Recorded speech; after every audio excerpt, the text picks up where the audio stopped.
What's up everyone, welcome to the channel. My name is Mohammed and I am doing a new segment where I get to interview cool people with cool cars. So on my first interviewer, aka David, Vspec Zilla. How's it going? And this is his beautiful R33 GTR Vspec. So David, thank you again for coming on the show. Please tell us a little bit about the car. Well, yeah, this is my 1995 GTR 33 Vspec. I got this, actually I took delivery of this July 4th of 2020. So as soon as it came off the boat, I looked at it in its dirtiest form, checked out for all the rust, and it turned out great. So I decided to pick it up. At the time I was thinking about modding my R32 a little bit better, but I decided to screw that and let's get the car that I actually want. So this is it. Hell yeah. So I'm looking at these wheels and I'm seeing the big old Brembos. Yes. So can you tell us a little bit about your wheel tire combo and your brakes? With the Brembos in the 32 series, GTR Vspec 32 are the only ones that come with the Brembos, but all GTRs for the 33 and 34, whether Vspec or non-Vspec, comes with these Brembos. Mm-hmm. The rotors I got from Australia, they're DVA rotors, really good. The Brembo brake pads, but I just upgraded. I hadn't put them in yet, but I got Carbotech brake pads from UP Garage, so those are going to go in. As far as the wheels, they are replica Anki RPF ones, because as you know, I got the car in 2020 when a bigger thing, you know, a new thing. So everything was shut down, so these are the only wheels I could get at the time. But I wanted bronze, and it works out, it's fine. I'm going to use them for my track-only wheels once I get other wheels. And then same with the tires, these are the only ones I can get at the time, the Nitto NT 555 G2s. They actually work really good on the track, so don't be fooled by them. Good bang for your buck. What kind of like suspension are you running? This is stock GTR Vspec suspension. It sits like 20 millimeters lower than the standard GTR for cornering and track. So yeah, this is stock suspension. No way. Yep. It feels a lot stiffer than that. Yeah, it's just Vspec level, man. Vspec also stands for Victory Spec, if you didn't know that, so that's their... Stop, does it really? It does, yeah. What? All right, hold on. We gotta look at this. See, I'm learning like new things here and there, but this is awesome. Yeah. So I pretty much got this in this form. Besides the carbon wing, I added it in the tires and then painted the lip. But interior, I did nothing with. So I was fortunate enough for it to come with the Nismo cluster pair, actually. The small ones over there, you'll see the old school Nismo logo on it. They're pretty expensive. It's about nowadays 4,000 bucks to get the pair. Luckily, I don't want to spend that. Normally they come in black, and I wouldn't have bought these, but it came with it, so it's just that much better. Now, does this have like that like special like Japanese chime, like when you start the car or anything? It was removed when I got the car. No, sadly. I know. It's so weird that we look at like GTRs being like a supercar, like in the JDM world. Yeah. And you would never assume that there's functional like back seats back here. Yeah. So that is because of the A-class racing, or whatever that class racing it was in Japan. Mm-hmm. That was a requirement, was those seats. I've ridden this car once. Oh yeah. And it's the devil's GTR. So let's see the bread and butter that's under the hood right now. The last time you rode it, it turns out I was on my low boost setting. I never put in the high boost. Oh, I didn't know I had it ready to go. So visually now this I changed a little. It normally comes with a black powder coating or whatever they use. I had it redone in bronze to try to match my wheels. And then this little piece right here is like almost 200 bucks just for the metal sticker. What? But that's actually the GTR 34 Mspec Nur edition. Little badge ornament piece there. Crazy. If you could give like the viewers and stuff, like what all do you have done to this? Because I mean, I know, but let's say like somebody that doesn't know, what do you have done? First glance, these cars come with the RB26 and I got the 28 in there, so I had to get custom one made of those. So yeah, as you can see there, it has a HKS 2.8 liter stroker, all forged bottom end, bigger pistons, had to get bored out, forged crankshaft. Mm-hmm. Yeah, so that's the bottom end. And then I have the New Zealand trigger kit right there. So that's, normally there's a big old cam angle sensor that sticks out. Mm-hmm. And then if you take it off to get this powder coat or whatever, you gotta get re-timed, but this one you don't. You can just take it off and put it on. It's already timed. Interesting. And then I got 850cc start injectors. See lined up there. I have, you can't see it down below, but they are upgraded twins. The DR500 from UP Garage and Spectrum Racing. So it's a UP Garage built Skyline. Apexy Power FC in tanks. And then Turbo Smart dual blow-off valves, but you can't see those though. Oh, is it tucked under the bumper? Yeah, it's behind this guy. Okay. Yeah. That is absolutely awesome. So, oh, and the Link ECU, G4X ECU. Okay. It's full standalone. And then yeah, the boost controller as you saw. So now I'm seeing this, the intake manifold. Is that factory? That is factory. It has been refinished though when I got the motor rebuilt. Okay. Now, what are some like future plans for the car? Like, besides getting all this like goodness done, do you have any other plans you want to do to it? Yeah, so I am going to do VCAM eventually. Okay. Which is basically VTEC technology. The RB25 is the only one that has variable valve timing. The RB20 and RB26 don't. So that's basically going to put a better version of that in the RB26 or 28, whatever have. Visually, Cybon carbon fiber hood is in the works, and then that's probably it. Do you know like your dyno numbers off the top of your head, like horsepower? So my break-in period when I was breaking it in for the first 500 miles after the build was a 425 wheel. Okay. And that's on a Mustang dyno. And then currently it's sitting at 450 with my low boost and just under 5 with my high boost. Do you know your torque numbers? I don't remember it off the top of my head. I think braking period was at 390, and I don't know what is that now. I can't remember. Low boost, man? Yeah. Are you... You gotta be kidding me, dude.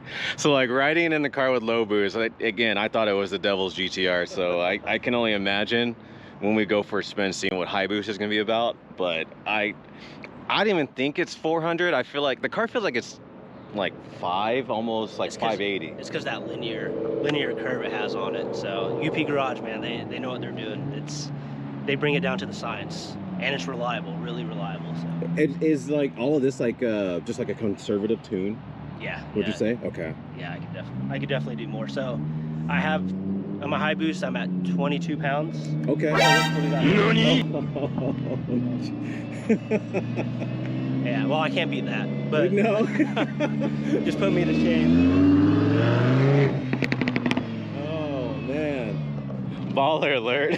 No, I don't even want to talk about what I got now. All right, show's over.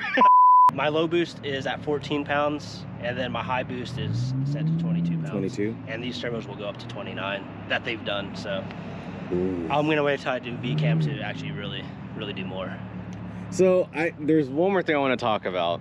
And I just like, this is so traumatizing to me because I was at a car show and, you know, I used to be a Nissan guy, but then I saw the dark side and went Mazda. Obviously, nothing wrong with that. I love the 50s and SUs. So the RB25, 26, they all have the little like bump right here, right? They do, yeah. The 20, 25, and 26 do. 26, okay. So now the RB20 doesn't have that, right? No, it does. So the 25, when at the variable valve timing right here, it bumps out more. So it's with the cover. Gotcha. And that's where, you know, it has the variable valve timing. But when you do the HKS VCAM, that bubble isn't here, it's like up here. Oh, so, really? So this valve cover will change. Because I got roasted because I didn't know this stuff, and I was just like, I don't know, I'm sorry, because somebody got rid of the lettering. So I didn't know exactly what it was. If you see a bump on this side, then it's automatically a 25. Unless someone, for some reason, put that cover on, which wouldn't make any sense, but okay. Yeah. Okay, that's good to know. The 20s and the 26s are flat. Okay, good to know. Let's go for a quick spin. All right. I like that, dude. That's so cool. I wanted to ask, does the AC work in this? Yes, AC works. Yeah. Blows pretty cold, too. Yes. See, people, leave your AC in your car. You'll thank your older self. Oh yeah, the 32 didn't have AC, and I had that for 8 years, and oh my goodness, especially those days that I got over 100. Oh shit! Oh Okay, that is a little bit quicker than I remember. Oh, yeah. That's still my low boost. No, it's not. Yeah, it's still my low boost. Oh god. All you need to know is like how to go fast, man. Yeah. Press the button. Quantum leap.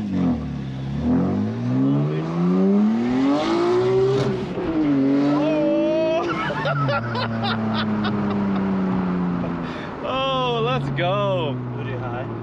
I felt some wheel spin on that. Oh yeah, yeah. All right, here we go.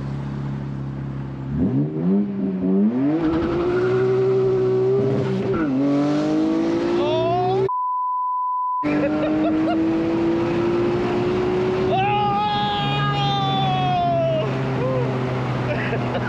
Oh, that's what's nice to do. This car has rear steer, so you just hold those turns. Oh man, I don't like rear steer. Jeez. Yeah, but I had 3/4 of a tank. We're down to almost a half. Oh my gosh. So what is the difference between the Vspec trim and the like normal GTR trim? So some people have the idea the Vspec has like a better aero. It's all the same. You can all get the add-ons the same. So it all comes down to the mechanical, right? So Vspecs come with the lower suspension, stiffer suspension. They come with, I believe, a little bit of a different tune. That mine did, but I'm not sure if it comes with the Nismo tune or not. Okay. But the big one is the rear diff, an active rear diff, the Ateza Pro system, and then a better HKS, like a more of a super HKS. Oh. So now this is still equipped with the HKS? Yes. So there's a big thing on where like, oh yeah, you guys gotta get rid of that because it'll mess you up. Well, the issue was on the 32. The 32 was a hydraulic HKS system, and then the 33 to 34 they went to an electronic HKS system. Okay. So okay. it's definitely an improved HKS system. Because that was gonna be my next question, like if it was hydraulic or electronic. Yeah, electronic on the 33s and up. Okay. So now like David had a track day at the Ridge, and so did you feel the HKS like help you around corners? Very okay. much so, yeah. It almost feels like it's pushing you, like I'm accelerating into the turns. When I'm not, I'm just like, I'm coasting through it, but I just feel it pushing that momentum around. So it's definitely wild, and I would say it probably saved me a few times. Interesting. Yeah, and on the 33 and 34, what it does is when you're going into the turn, it turns at 30 degrees or however fast you're going, it changes the degrees, but it turns the opposite way going into the turn, and as you're coming out of the turn, it turns the same way as you are turning, so it gives you that like fluid motion. Interesting. Yeah, so it almost feels like a drift, but it's not. See, so like if I was behind the wheel, I feel like that would throw me off, like because I'm just not used to that. At first, but you get used to it very quick. Okay. Like, it'd be like more like, whoa, what's the car doing? Like, did something break? Or... Would you like initially try like to counter steer it? Like would you feel like the back end is kicking out at that point in time? No, and you would I want didn't to feel like fight I it? had to. I just knew there was something going on back there. That's just so like, neat. Yeah, it didn't feel wrong, I should say. It felt like a video game, right? Something's happening. Yeah. So, and it's funny because some people are like, oh, it's all the advanced cars feels too much like a video game, but kind of wanted to feel like a video game because then you just have fun. You know? But it's a good in between both worlds. So my next question was, so with the 32, 33, 34, the width, the length, and the weight, everyone says like this is the big mama of the GTRs. It's the boat of the three.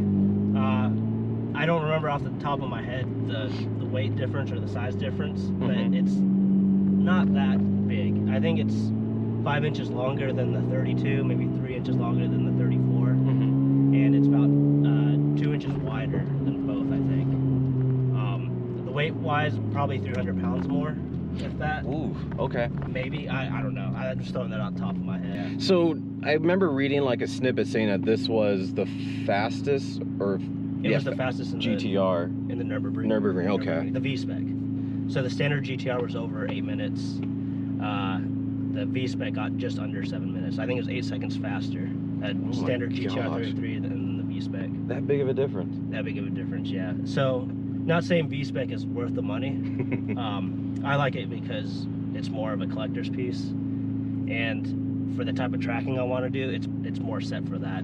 The standard GTR is just as good. It breaks loose more, so you can kind of get that back end to swing out a little bit more, so it might be a little more fun to drive. Okay. But it depends what you want. So what makes or makes this car supposedly the dark horse of the GTR community? Not as much as green time, or game time, you know. So believe it or not, it would totally be different if the original plan of Fast and the Furious, right, actually went through. But let me step back. This was the 33 was the first car that Gran Turismo to, you know, introduce in the U.S., which I think was the 400R. But then after that, there was nothing until really the Fast and Furious came out. And the yellow car, Big Bird, was supposed to be the hero car, the main car. It was supposed to take the place of the Supra.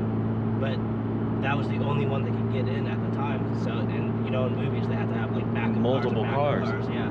So they decided to go with the Supra, and then the Skyline, the 33, was Leon's car. You know, which was cool, but it wasn't the focus car, right? And then by the time the second car came out, that's what movie came out in 2000, and the first GTR 34 came out in 99. So that was a new one to get, so they got that, and then it took off from there.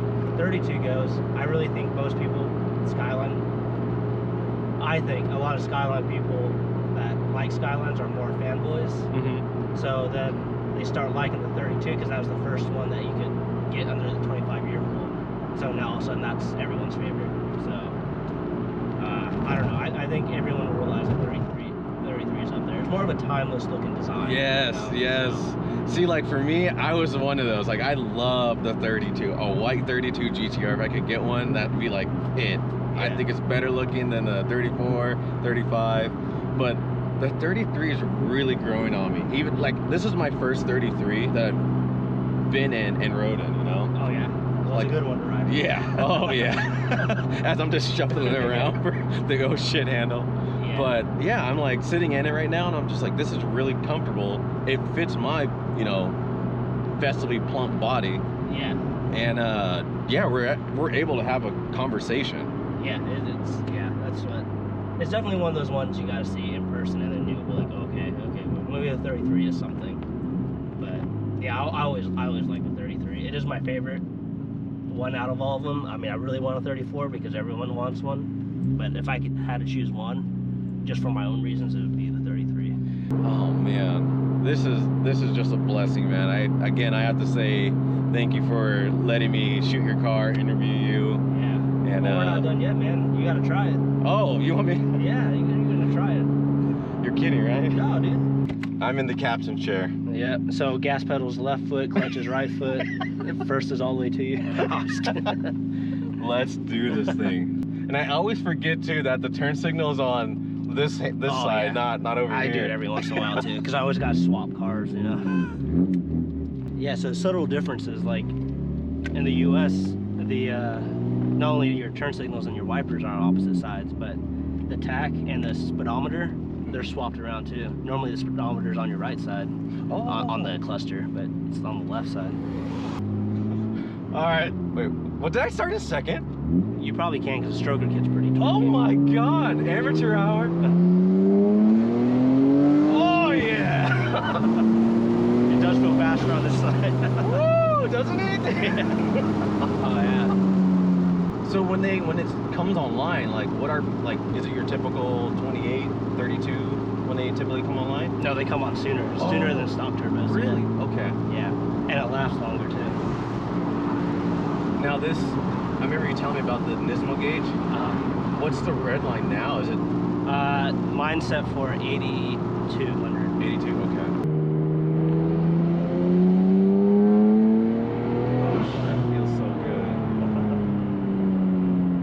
And all like being in the driver's seat, like all you hear is just like the suction coming from the yeah, you got the intake on the left and then the blow off valves on the right. I'm just hearing like, yeah, it's like I'm just hearing all these noises. It's 3D sound. It's mental.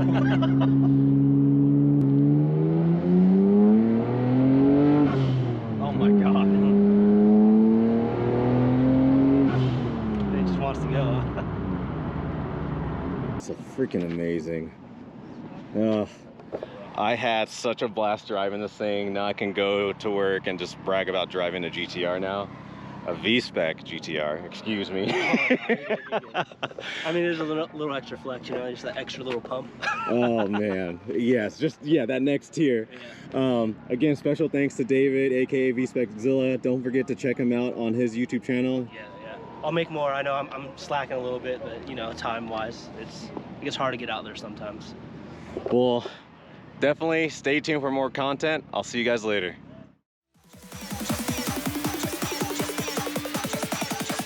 Go,